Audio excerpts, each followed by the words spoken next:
Hello? Hey people, I'm Terry Bluez and I want to welcome you to Black Gift TV. Make sure you subscribe to the channel by clicking the icon below. Black Gift TV is your one-stop shop for colored content. It is the official channel for the Four Color Man podcast and the Dean's List streaming series. You also find music, stand-up comedy, and short film works. And if you like the content, make sure you visit www.blackgiftcreative.com, the official sponsor for the Four Color Man podcast merch. Now, let's start the show. You are now about to witness the strength of street knowledge. Moving forward now, we'll get in, you fostering such a great environment at UIW for students. You know what I mean? I remember when I got there, right? And this happened, I think my second semester, it was like during December, right? The late in the fall. And I think that may have been my first semester there. So I didn't really know him that well, but afterwards I knew everybody that was, very close to him. But I remember that first semester I got there, the shooting happened with Cameron. Yeah, with Cameron. And it scared me because I was like, oh shit, cops are shooting white kids. They don't give a fuck about me. I got to get out of here, man. What the fuck? No, it's true. No. It's true. No, that shit was wild. Is that you're not joking. That's not, we're laughing, not because it's funny, but it's serious. Because we don't know how to process it. And it's that uncomfortable, and that's real talk. The essence of real talk. Like when people say, oh, it's real talk. No, this is real talk. I take it really seriously because we laugh because there's nothing else. What other emotion do you use to kind of express the perplexing conundrum that was, a university shooting their student and then trying to act like it wasn't a big deal. Yeah. It doesn't make sense. It's not logical. And then to add on the top that they're a Catholic university and that, their mission statement is to help other people and be compassionate and to all these really positive things. It's hey, it's one thing to say something, but what are your actions? Again, diversity and inclusion, right? What are your actions? You can say that you have these ideals, but you're not exuding them anymore. And that's really scary, man. It was really scary. All my students were really scared. I'll never forget coming back from that funeral and coming into the parking garage, and my car had been hit by a student. Mm-hmm. And I had to call the cops. And all the students that I had brought back from the funeral were like, hey, we don't want to be here. We don't want to see the police. And I was like, that's fine. Y'all can all leave. Police officers come. They're like, hey, as a woman and a man. I'm like, what's up, man? My car got hit. If y'all can write a police report, that'd be great. I was like, y'all know where I just came from. They're like, yeah, no, we know. I was like, I'm going to be real straight up with you guys. And they were like, all right. I was like, the only way we're going to get through something like this is if we just hug it out. And they were like, yeah, no, I was like, I know how it feels. Y'all are getting looks. People don't want to see y'all. I know y'all are going through your own things. Y'all aren't him. Mm-hmm. And they were like, yeah. So they write the report, and I'm like, all right, well, thank you. And they're like, oh yeah, you have a good night. And I was like, hey, we still have to finish this. And they're like, well, what? And I'm like, I said we gotta hug this out. I'm gonna give you guys some hugs. And they just looked at me so perplexed, man. And I just fucking hugged both of them, bear hugs, And I'm like, I'm serious. This is how we got to deal with it. But unfortunately, that was just not how this university saw it. They're still in litigation with that family. They don't want to compromise anything. They saw it as a pure monetary battle with them. And it's just sad. It's sad, man. It's sad. I took, 10 students to an open casket viewing where, this facial reconstruction has been done to this student. It was, It was hard. It was tough. It's like I would be in these faculty meetings and they'd try and blow it off. People bring something up and they'd be like, no, we can't talk about that right now, blah, blah, blah, you know? And I was just like, man, this is a joke. I'm over there at the funeral and the provost is asking me how we're doing. And I'm like, we're not doing too well. Like, I don't really want to talk about it. And she's like, well, no, like, I want to know. I'm like, you don't want to know. And she's like, no, like, I want to know. I'm like, no, you don't. Like, I'm talking to her like, like that. And you, for those of y'all that aren't in academia, you don't talk to the provost like that, just so you know. Don't talk. And I'm like, you don't know. And my dean, like the dean, you know, I've been telling you all about, is like, you know, Joey says, you don't want to know. You should probably just leave it at that. She's like, no, I want to know. So it's like 5 minutes later, you know, she finishes getting what I think about what's happening. Yeah. And her hair is like blown back, you know, because I really laid into him and just said, you know, hey, like, you know, you drag this dean's list student, you know, Christian, Christian school, graduated, worked at summer camps in the summer at a Christian, you know, church sponsored camp, was doing the women's league video about their programs, worked at Sherman-Williams and was one of their best employees, you know, like, and you go and you drag this guy through the mud, you'll write all this stuff about him.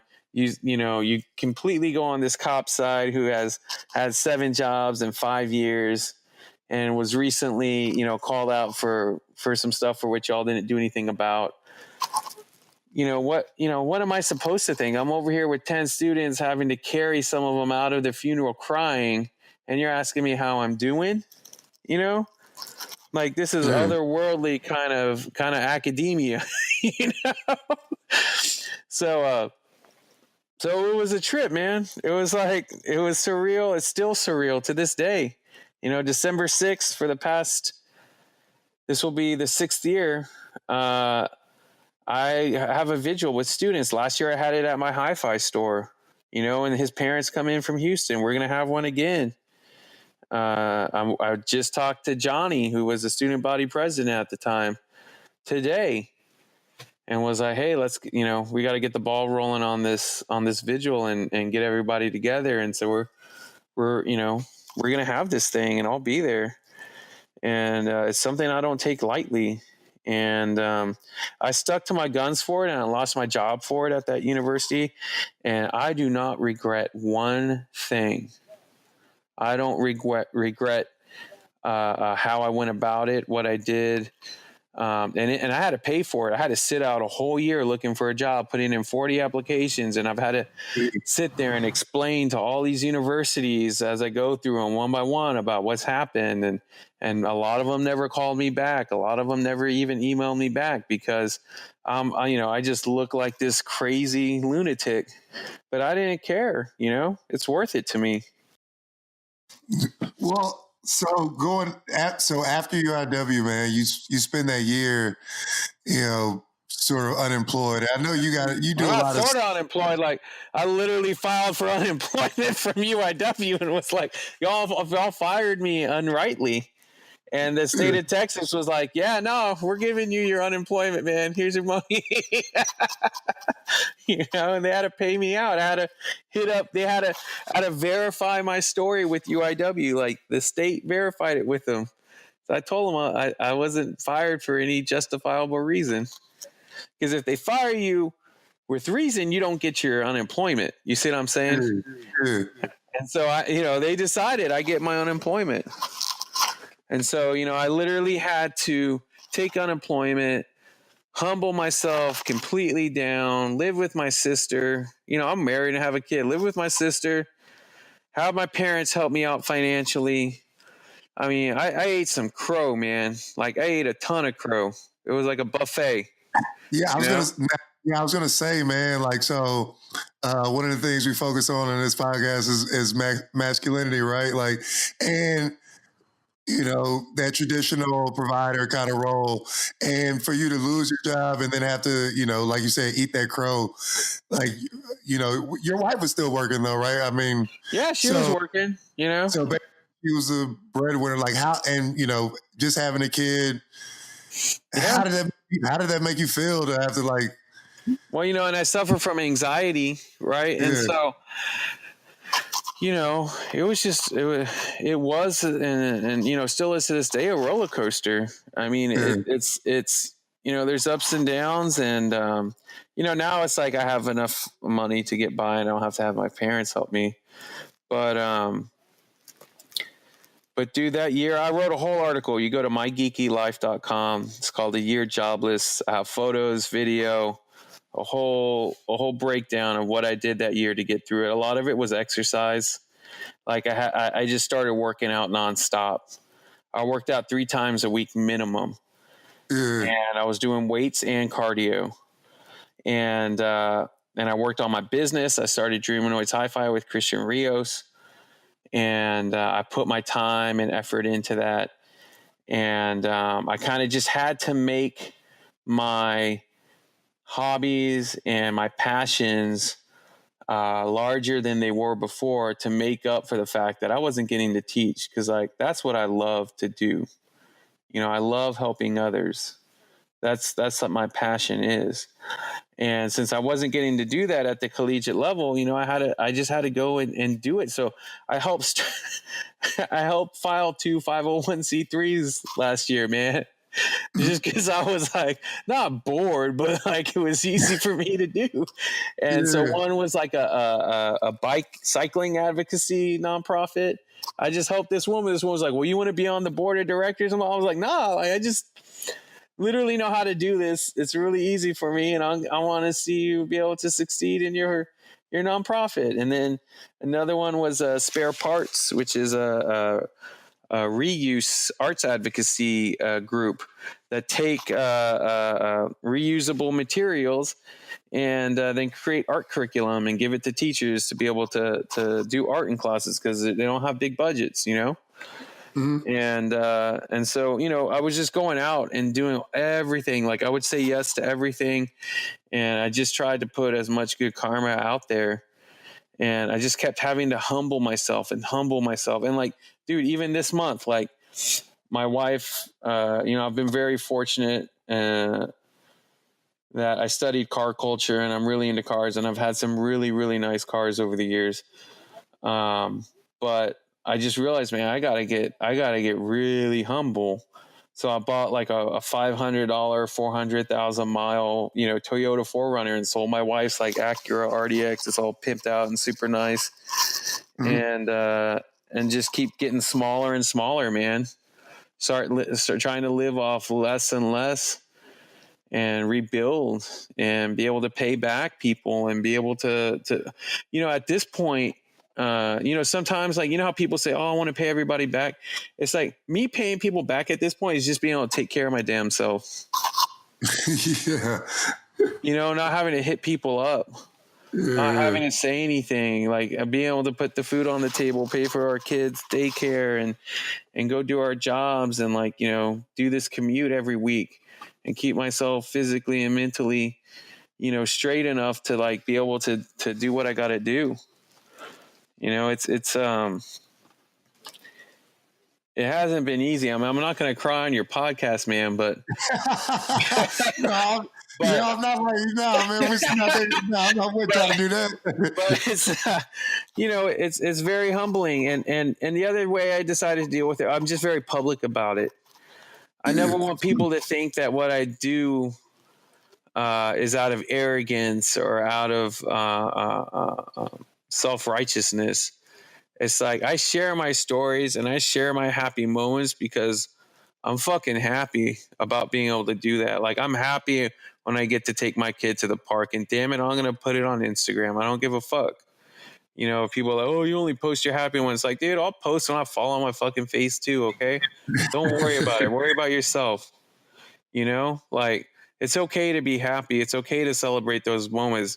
We celebrate those moments because there's a lot of other hard ones that we don't like to talk about all the time.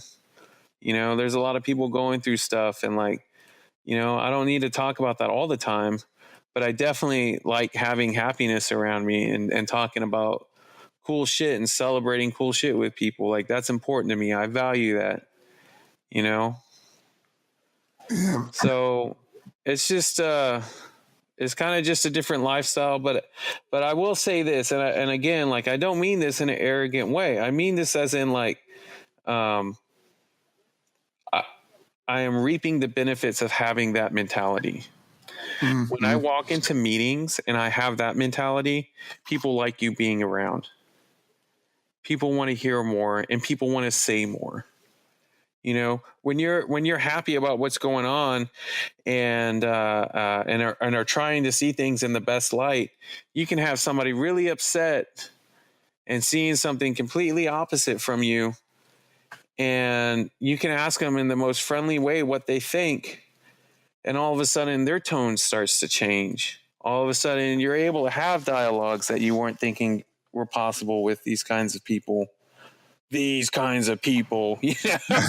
All of a sudden they just become people, and you all start having these conversations and talking about things, and other people look at you like, damn, I couldn't get that person to just talk to me like that. I'm like, well, man, like, you know, hey, you know, I was in a job interview a couple of weeks ago, and somebody was like, well, you know, sometimes people kind of really have to have hard discussions here, and we're trying to make some institutional changes, and that might be very dynamic. And I tell them, I go, look, man, I'm going to be real with you. I was like, unless y'all are like shooting the students, I'm good.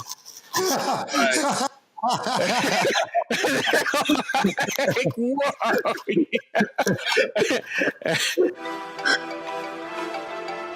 Hello.